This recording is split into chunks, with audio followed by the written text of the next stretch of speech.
Tignan natin ngayon ang tigas mo. Ang ngayon dito sa Quiapo. Na may bulas sa ilong! Tama ang kutob ko.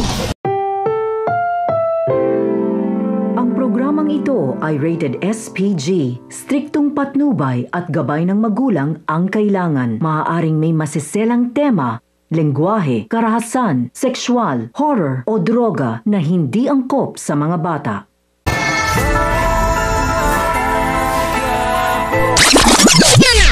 Isang mahigpit na yakap ang sumalubong kay Tanggol mula sa kanyang nanay Tess at Lola Tinding matapos na itong bisitahin sa pwesto para sabihin ang lahat-lahat tungkol sa paghingi niya ng tulong para maibigay sa kanyang tatay Rigor ang drugs na kanilang nakuha.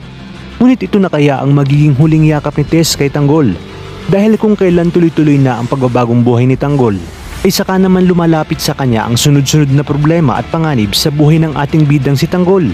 Sa kabilang banda, hindi pa man natatapos ang suliranin ng mag-asawang Marsing at Nita ay may panibagong problema na naman nakakaharapin ang magulang ni Mokang.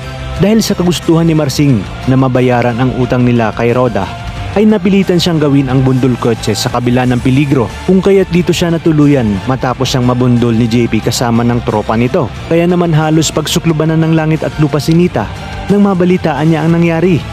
Dagdag pa ang kasalukuyang gulong nangyayari sa Quiapo dahil sa pag-respect ni Edwin at ng mga batang tondo kay Tanggol kung saan napapalaban na rin si Mokang. Kung kailan namang ginagawa na ni Rigor ang lahat ng paraan para makabalik na siyang muli sa serbisyo ay saka naman lumapit sa kanyang tukso dahil sa patuloy na paglilingkis sa kanya ni Lena.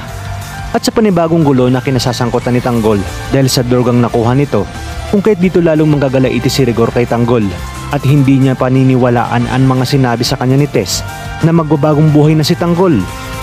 Habang sa Quiapo naman ay nakorner na sina Tanggol at Mokang na mga taga-tondo kung kaya't dito na magsisimula ang pagpapahirap nila kay Tanggol.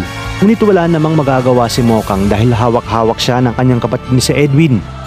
Isang malaking palaisipan nga sa atin kung makakaligtas pa kaya si Tanggol laban sa mga taga-tondo o dito na darating ang tulong ni Ramon kung saan mangyayari ang kanilang pagkikita ng kanyang nag-iisang anak at dito ipapadanas ni Ramon sa mga taga-tondo lalong-lalo na kay Kidlat ang kanyang paghihiganti. Kaya naman mga kapamilya, kapit lang dahil marami pa tayong dapat abangan. Dito lang sa bagong paborito ng sambayanan, ang FPJ's Batang Quiapo.